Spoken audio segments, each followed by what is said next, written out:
welcome to lesson 12.2 on angles and parallel lines. I'm going to give you some examples of very special pairs of angles, a little different than the last lesson. First we're going to define what we call a transversal. A transversal is a line that intersects two or more lines at different points.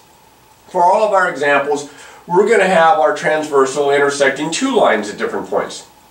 Now, these names that you see listed here will work whether they're parallel lines or not. It's just that with parallel lines, and that's the examples that I have drawn out, they just make it a little bit easier to show this very nice relationship in the angles. Alright, the first type of angle that we're going to discuss, types of angles, are what we call corresponding angles. Now, corresponding angles, the name kind of gives it up. You are having pairs of angles that are formed. You can see the 8 angles that I have numbered here. Angle 1, 2, 3, 4, 5, 6, 7, and 8. Okay, they'll be on the same side of the transversal. These are my parallel lines, lines L and M. My transversal is line N. On the same side, you see on the same side 1, 4, 5, and 8, and on this side here, angles 2, 3, 6, and 7. Well, the corresponding ones are the ones that are on the same side and are either both above the lines or both below the lines. For example, you see how angle 1 is above line L and angle 5 is above line M? It's actually this angle right here and this angle right here.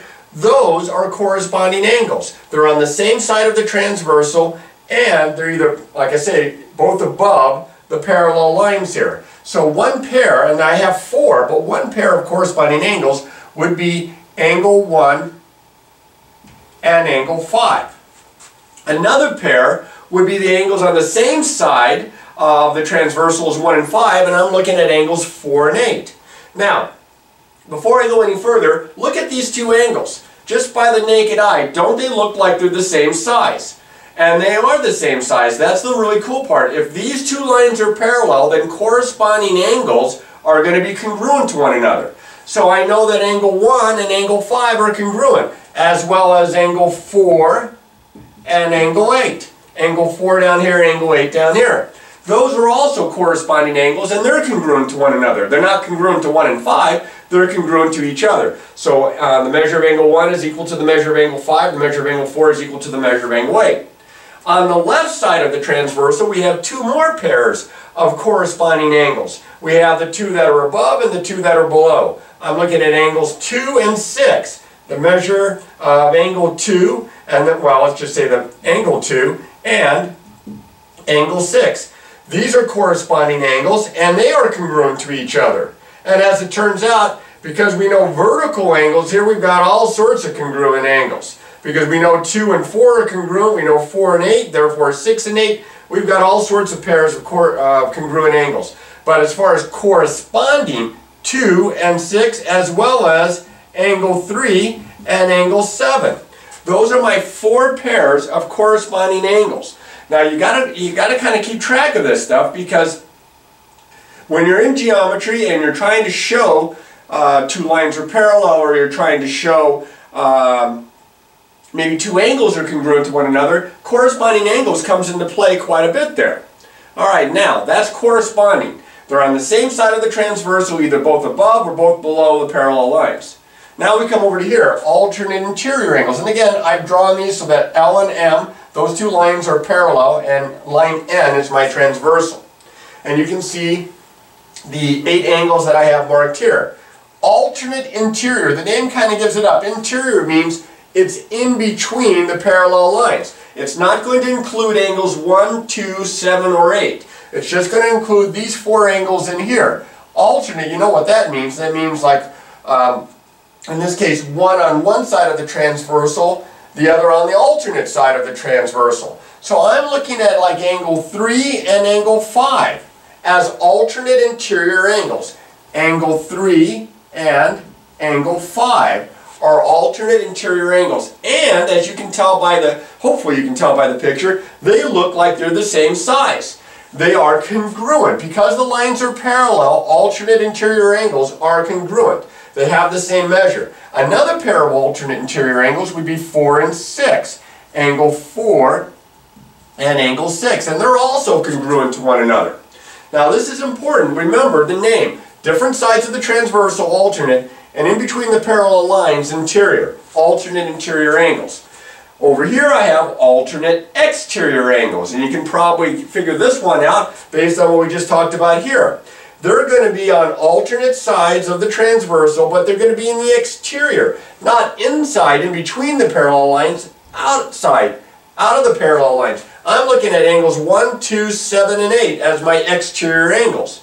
3, 4, 5, and 6 are all interior angles. So 1, 2, 7, and 8. And because we're looking at alternate, I'm looking at an angle like angle 1 and an angle like angle 7. Angle 1 and angle 7 are alternate exterior angles. There's one more pair, and that would be angle 2 and angle 8 here.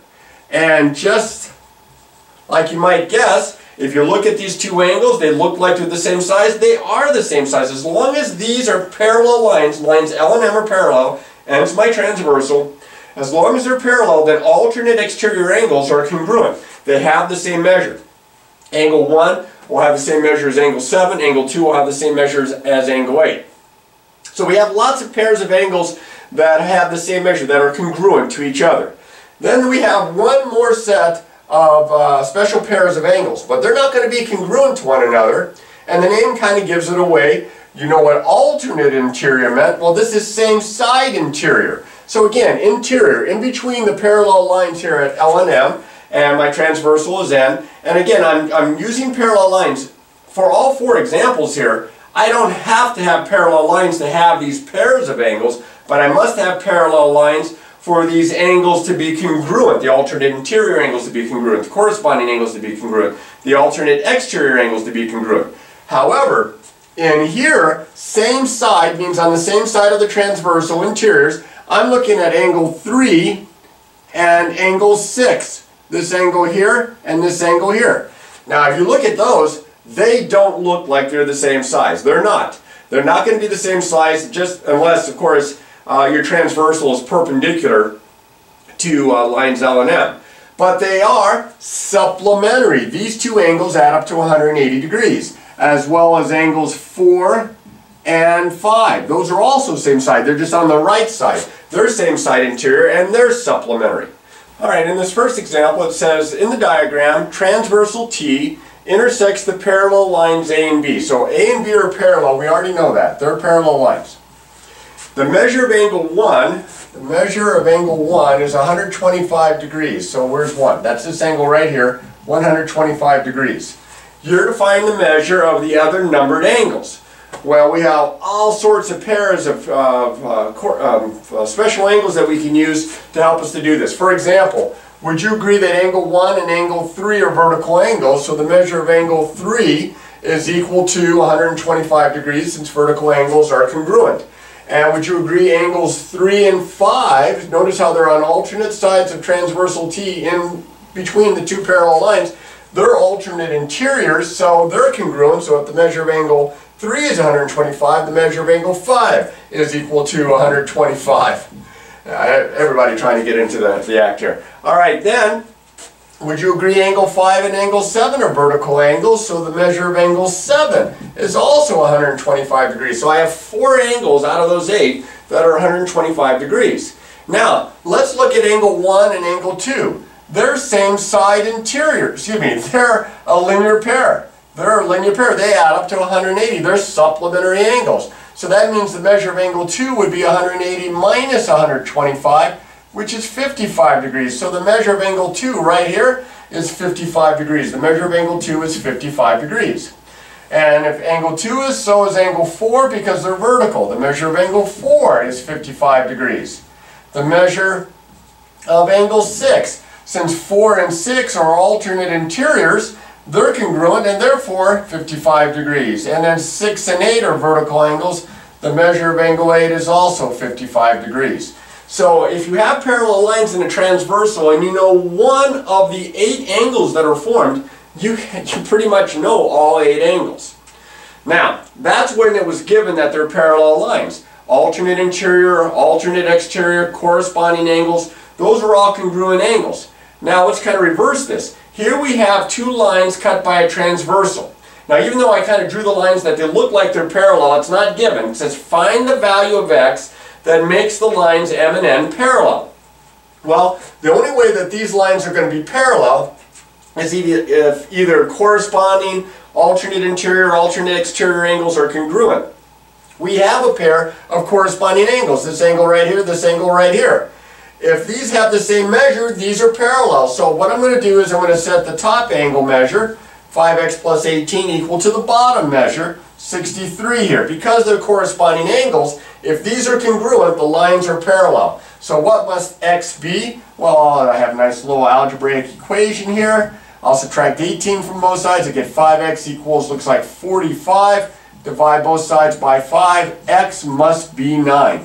If x is 9, then this is 63 degrees, and that would make corresponding angles congruent, and therefore the lines would be parallel. All right, a lot of vocabulary, a lot of things to keep track of, so remember to practice, practice, practice.